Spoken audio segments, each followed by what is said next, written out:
I didn't do it.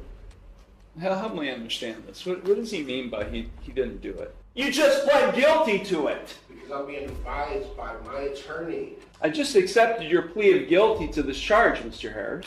I'm trying to pull teeth here about what happened. I'm sentencing you, and I don't have all the information. Was he in the car? I'm living paycheck to paycheck. Okay. I have 5 kids. No one's letting me talk. This case is going to a jury trial. I'm vacating the conviction. You want your trial? You got it, Mr. Harris. Wait, what? This guy literally just pleaded guilty, and now he's saying he didn't do it? The judge is completely thrown off, trying to figure out what's going on, while the attorney scrambles to explain. It turns into instant courtroom chaos as the story starts changing in real time. Definitely not the plan. Charge of failure to stop after a non-public road accident. The offer that we have discussed here would be an amendment of the charge to the charge of failure to stop after an accident involving the property of others. The difference between this charge and the original charge is that this charge does not carry a mandatory license suspension. The damage to this vehicle, which was a 2001 Chevy Blazer, was the grand total for the repairs $6,874. The city is recommending probation, whatever fine the court deems appropriate. Mr. Heasley? Thank you, Your Honor.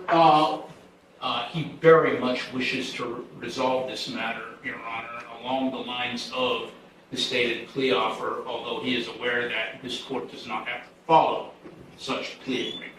Normally, I don't allow pleas to, this late in the game. We've had, I think, 4, maybe 5 pretrials or status conferences.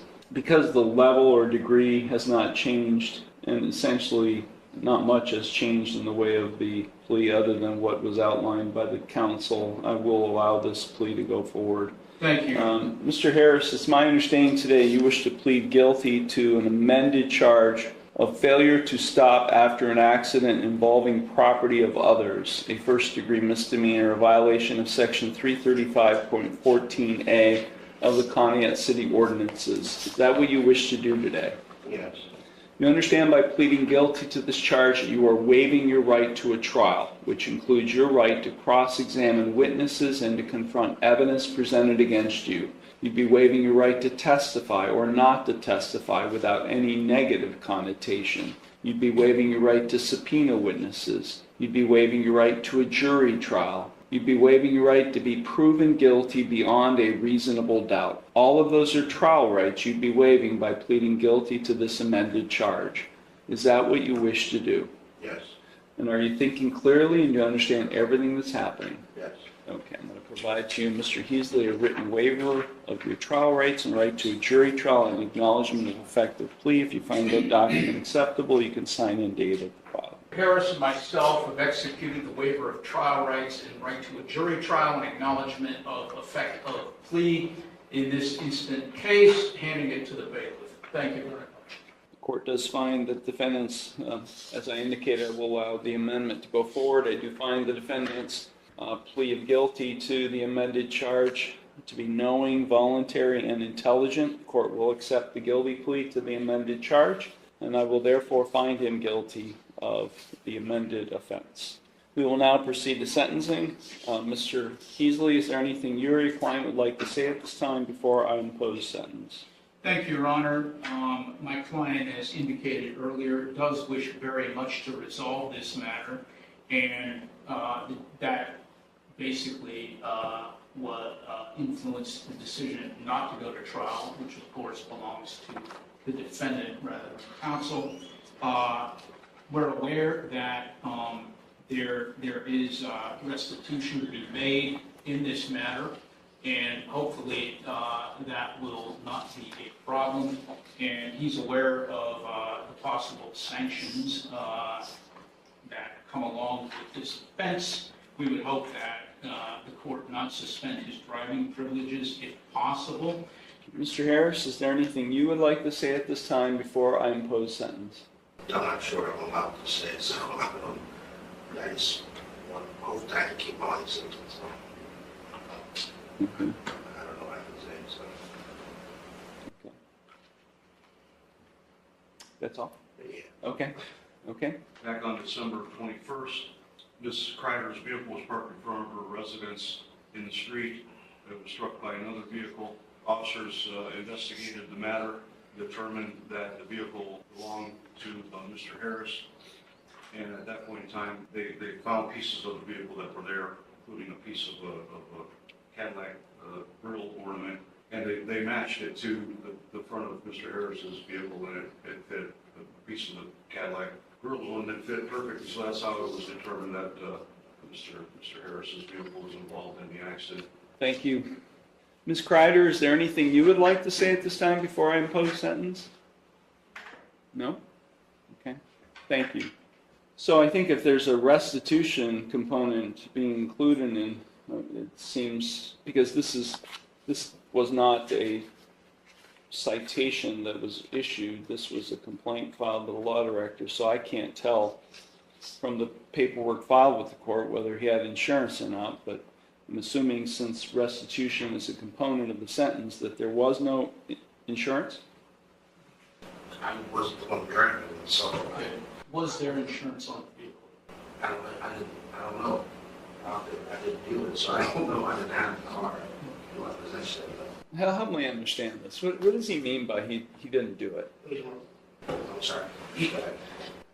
We were prepared, Your Honor, although he does wish to resolve this matter, according to the offer which was just recently extended to us, with trial on this matter. But he has waived his rights to... I understand. Just tell me what happened.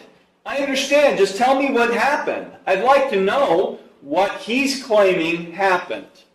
Another individual, Your Honor, was operating the vehicle at the time of the accident, not Mr. Harris. But he does wish to resolve the matter in lieu of trial. I just accepted your plea of guilty to this charge, Mr. Harris. I'm now in the sentencing stage. Okay, I understand, but I'm getting advised by my lawyer, so I'm not, that's what I said, I don't know what I'm allowed to say that I'm allowed to say. I'm trying to be respectful. The judge wanted to know regarding insurance on the vehicle. Cadillac Escalade. I get that. And I didn't have insurance on that vehicle. Whose vehicle was it? Okay, so the vehicle was in my name that I used. I let my brother have that vehicle because I'm trying to help him out. It's your vehicle. It was in my name. It was his vehicle. He purchased it. He bought it. Was the title transferred? No, he did not transfer the title. I'll have to continue to talk briefly. You can talk to your attorney. I'm trying to pull teeth here about what happened. I mean, I'm sentencing you, and I don't have all the information. Okay? Was he in the car? I feel like I'm cross-examining him. Was he in the car at the time? No, sir. Okay. So, here's what I'm getting at, Mr. Heasley, specifically for you. If he pleads to a charge where he's operating a vehicle in an accident, and he's not able to provide proof of insurance on the vehicle he was driving, what happens?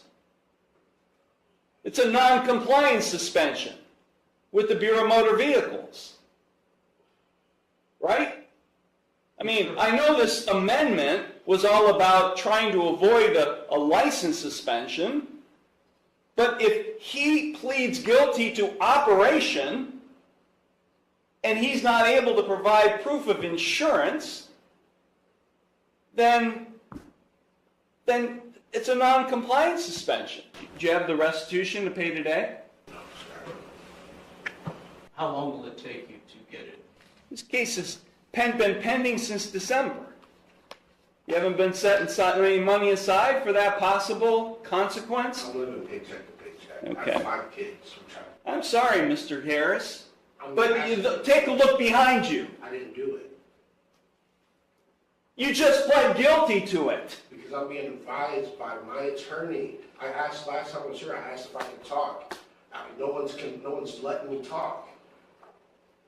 Well, we've got an appeal issue right now. We got an ineffective assistance of counsel claim right now. And I'm not going to allow this thing to go up on appeal, and you guys spend all kinds of time dealing with an appeal. I'm going to leave. and you guys are going to talk about this, and then we're going to resolve it, because I'm not sentencing right now. Because I'm not going to allow you to waste your time having to deal with an appeal on an ineffective assistance of counsel claim. This case is going to a jury trial. I'm vacating the conviction. This case is going to a jury trial on Thursday. You want your trial? You got it, Mr. Harris. This case is being vacated. I'm sorry, Ms. Kreider. This case is going forward to a jury trial. I'm vacating the conviction, and we are not proceeding the sentence. Falls apart. The judge realizes something's seriously off and shuts it all down. No sentence, no deal, just straight to trial. In one moment, this guy goes from a sweet plea deal to risking everything in court. The judge basically says, "You want a trial? Congrats, you got one." Brutal.